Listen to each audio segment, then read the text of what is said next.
Hey, it's Dennis. Welcome back. Listen, I've said this before, but managing a project requires you to get a lot of things right. And so that planning has to start early. You know, it's no different than building a house. You need a solid foundation. Then you put your walls up and you put your electrical and plumbing and HVAC in there, and then you drywall over the walls, and comes the paint and trim and flooring, and okay, it's a step-by-step process. And the timing of those processes and the planning for them is kind of critical. So this is a bell curve, and it's basically used to predict or show distribution of things. Okay, for example, when you were in school, you may have heard your teacher say that, they grade on a bell curve, right? That was popular when I was younger. I'm sure they probably still do that. But it just shows the distribution of those grades. So, a small portion will be A's, a small portion will be B's. The vast majority or larger portion will be a C grade, and then a small portion will be D, and a small portion will be F. So it just shows the distribution of percentages of people and where they land in that grading scale, right? Now, in construction, we use a bell curve to predict manpower loading, and we'll get into that in my advanced foreman's class. But basically, as you start your project, you start bringing in manpower, and it ramps up and up and up and up until you get to the peak of your project, and then it starts to taper back off again. Right? And so, depending on how your company manages their projects, they may be screwing you. Okay? And what I mean by that is that your planning has to match your manpower loading, okay? Along with manpower comes equipment and tools and material, and all of that has to be factored in there, right? So if your company hands you a set of drawings on a Friday afternoon and says, your crew's going to be on site Monday morning, we've already dropped off some initial equipment and material there, and we need you to show up and go to work. Your planning is going to lag behind your manpower. Your crew's already there, right? You're setting foot on site. You got a new set of drawings. You got to see what you're building, and try to be productive.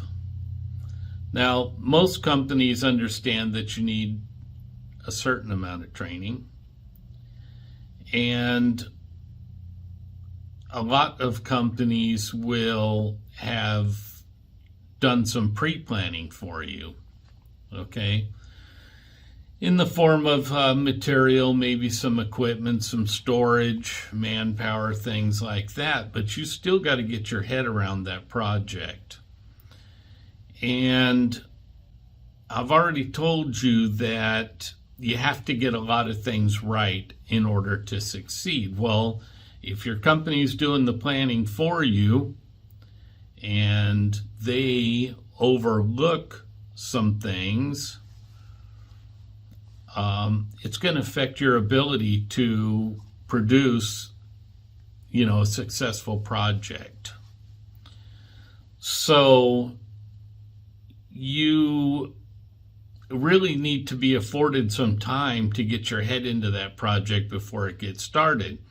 Now, if you get dumped out on site and you have to start planning for your materials and your manpower and your equipment and your tools, okay, you're going to be chasing that manpower curve all the way through your project, because it's very difficult to get ahead of that after the fact. While you're evaluating material and doing takeoffs and equipment needs and tools and, just manpower, everything it takes to manage that project, while you're evaluating all that, you've already got people on site that you have to schedule, plan work for. You have to monitor their progress. You have to make sure they have the material, okay? So a lot of companies shoot themselves in the foot this way by constantly chasing that manpower curve while they're on site. And all of that planning should be already in place before you start the project. Now, it depends on what company you're working for and how good they are. At the very least, they should sit down and spend some time with you and show you the planning that they did and what they have in place and what their vision is. Okay, so in a perfect world,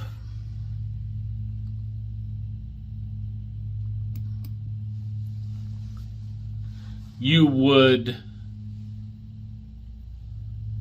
be afforded some time to plan this project out before you ever showed up on site, so that your planning could lead your manpower through the project, all the way through the project. Okay, you'll be ahead of the manpower with the material, with the equipment, with the schedule, tools, everything that you need to make that thing roll on. And so I'm going to put together a series, a little video series of the things that I think you need to have in place prior to starting a project, and show you how to make a smooth transition from planning into manning up your project and starting to actually put it together.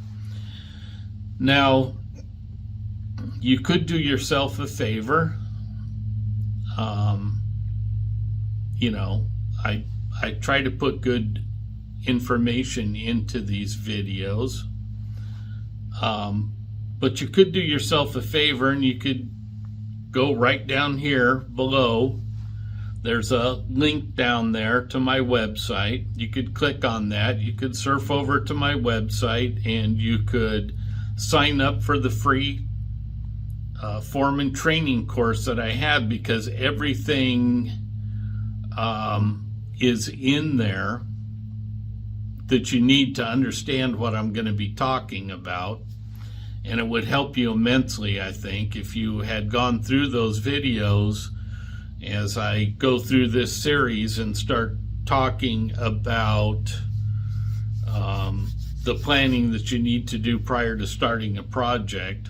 It'll just make a lot more sense to you. So anyway, that's there.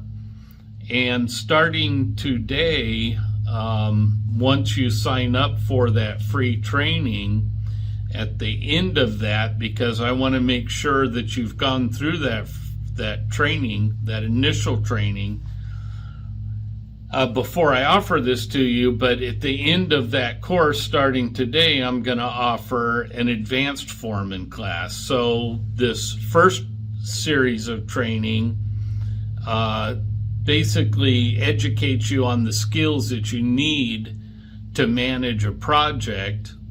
And the advanced foreman training, what we're going to do is we're going to take those skills and we're actually going to work through a mock project and go into some higher level skills of writing schedules, creating estimates, building our action list, which is all of the equipment and material and stuff we'll need on our project. We'll get that plugged into the schedule so that you kind of put your project on autopilot. By having the schedule on the wall, you can look at your 2-week period that you're in, and you can see what material, what equipment, what manpower you need on site. You can watch your manpower ramp up. Weeks in advance, you can make predictions on when you need equipment on site, when you can get equipment off site, when you're going to need material packages delivered to the site, so that you don't have to, have every piece of material dumped on your project in the beginning to get kicked around, scattered all over. You can actually have them delivered in packages. And, when you're going to have to order manpower, when you're going to be able to release manpower, all these predictions will all be made for you on a schedule, but I'm going to walk you through that process.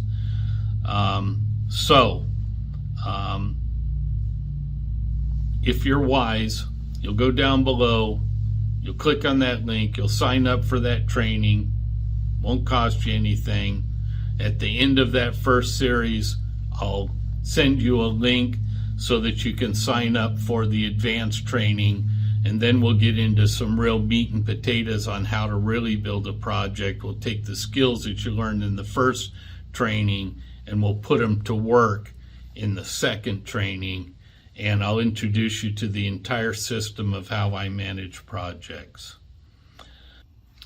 I'll also tell you that if you've already gone through my initial free training and you didn't get the link at the end to join the advanced class and you'd like to do that, just surf over to my website and click on contact and shoot me an email. Say, hey Dennis, I'd like to get involved in your advanced training, and I'll email you a link to it so that you can sign up that way, because I'm just have just completed that, and I'm actually adding that on to the first course of training today. So if you've already been through that training, you probably didn't get that link. Just shoot me an email. I'll send you a link. You can sign up. Okay, so hopefully that made some sense to you, and I'll wish everybody a good day, and thank you very much.